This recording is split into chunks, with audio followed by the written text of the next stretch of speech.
কখনো কি ভেবে দেখেছো তুমি যত বেশি মন খুলে কথা বলো তত কম মানুষ তোমাকে গুরুত্ব দেয়?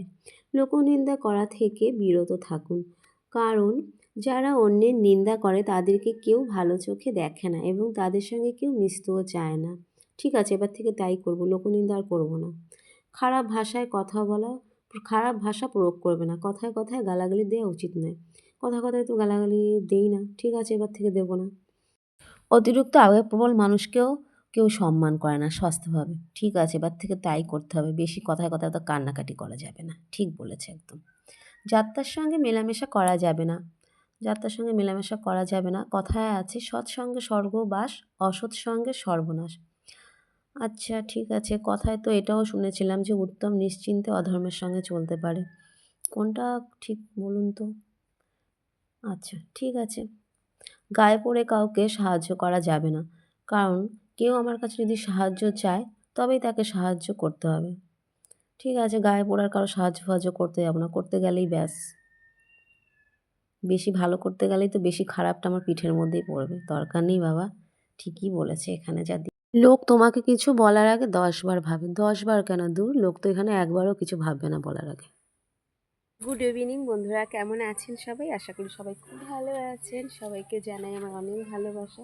তো আমি খাওয়া দাওয়ার পর একটু চলে এলাম বাইরে, আর আমার খুব ভালো লাগে আমি তখন খাওয়া দাওয়ার পর একটু টাইম করে এই গাছগুলোকে দেখি।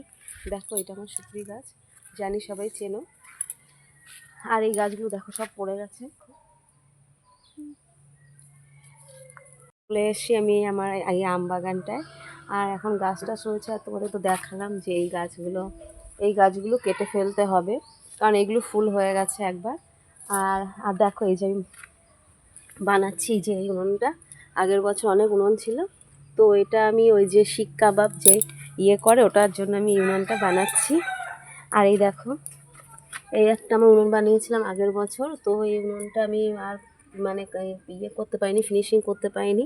তো এটা বর্ষার সময়, আর এখানে তো আমি আসতেও পারিনি, এত জল হয়ে গেছিলো। আর এটা দেখো বানিয়েছিলাম, এই একটা দেখো কত বড় উনুন।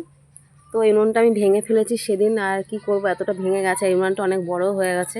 তো আমার বোন এসেছিলো, আমার বোন এসে বলছে যে উনুনটা এত বড় উনুন ভেবেছে ধান টান সিদ্ধ করা হয় মামি শাশুড়িদের। তো না, আসলে অ্যাকচুয়ালি উনুনটা আমি করেছিলাম এই উনুনটা একটা রান্না করব বলে। তো রান্না করেছিলাম কয়েকদিন, তো সেটা আমার ইউটিউব ভিডিওতে ওইগুলো আছে। তো ওইগুলো তো আর এখন আমি তোমাদের দেখাতে পারবো না। আর দেখো এই যে আমার কচু গাছটা দেখছো, এই কচু গাছগুলো আমি অন্য জায়গা থেকে তুলে এনে লাগিয়েছিলাম। তো সেদিন তো তোমাদেরকে দেখালাম যে একটা কচু তোলা হয়েছে কত বড়, আমার খুব ভালো লাগে। আর সজনে গাছও আমি লাগিয়েছিলাম, কিন্তু আমার সজনে গাছগুলো বেঁচে ছিল, বেঁচে থাকার পর গাছগুলো মরে গেছে। এটা হলো কলা ফুল গাছ। তো এই বাগানটা তো অনেক জঙ্গল হয়ে গেছিলো যে ঢুকতে পারিনি, তো এখন একটু বাগানটা পরিষ্কার করেছি, দেখতে পাচ্ছি। আর এইদিকে আমি লাগিয়েছি দেখো লাইন লাইন করে। তো দেখো এটা আমার পেয়ারা গাছ, পেয়ারা গাছও অনেকগুলো হয়েছে। এটা আম বাগান আর কলা বাগান ছিল, কলা বাগান ছিল। তো আমি এখন আস্তে আস্তে এটাকে সব রকম গাছ রাখার চেষ্টা করছি। আর এই দেখো এই গাছগুলো আমি লাগিয়েছিলাম লাইন দিয়ে, এতটা কচু বাগান এখান থেকে এত পর্যন্ত, এই যে এখান থেকে এত পর্যন্ত এই কচু বাগানটা আবার করেছি নতুন। তো দেখি আরও কচু গাছ লাগিয়ে দেবো। তো সবাই খুব ভালো থাকবেন।